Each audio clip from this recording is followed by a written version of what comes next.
राम ने माँ की आज्ञा का पालन किया, लेकर राम के भैया भरत ने माँ की आज्ञा का पालन। कैकई बोली कि राजा बन जाओ, भरत जी नहीं माने और राम जी से बोला माँ कैकई नहीं, बनवास जाओ, तो चले गए। एक बेटा माँ की बात सुनता है और एक बेटा माँ की बात नहीं सुनता। इसका मतलब ये है कि माँ की बात सुनना चाहिए, पर वही बात सुनो जिस बात में धर्म हो।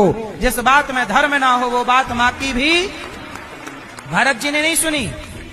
जिस बात में धर्म ना हो वो बात बाप की भी नहीं सुननी चाहिए। प्रहलाद जी ने बाप की बात नहीं सुनी, हिरण्यकश्यपु की।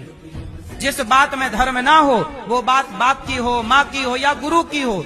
शुक्राचार्य की बात राजा बलि ने नहीं सुनी। शुक्राचार्य ने कहा दान मत करो, बलि ने कहा मैं करूंगा, क्योंकि बात गुरु की थी पर धर्म नहीं था उनकी बात में। यदि पिता की बात में, माँ की बात में, गुरु की बात में धर्म ना हो तो वो धर्म से हीन बात चाहे किसी की हो वो नहीं सुननी चाहिए। इसलिए बात वही सुनो जिस बात में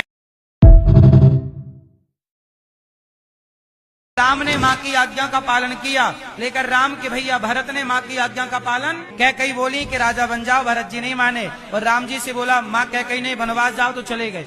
एक बेटा माँ की बात सुनता है और एक बेटा माँ की बात नहीं सुनता।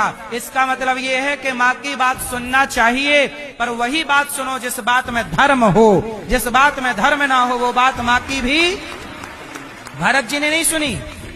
जिस बात में धर्म ना हो वो बात बाप की भी नहीं सुननी चाहिए। प्रहलाद जी ने बाप की बात नहीं सुनी, हिरण्यकश्यपु की। जिस बात में धर्म ना हो वो बात बाप की हो, माँ की हो या गुरु की हो। शुक्राचार्य की बात राजा बलि ने नहीं सुनी। शुक्राचार्य ने कहा दान मत करो, बलि ने कहा मैं करूंगा, क्योंकि बात गुरु की थी पर धर्म नहीं था उनकी बात में। यदि पिता की बात में, माँ की बात में, गुरु की बात में धर्म ना हो तो वो धर्म से हीन बात चाहे किसी की हो वो नहीं सुननी चाहिए। इसलिए बात वही सुनो जिस बात में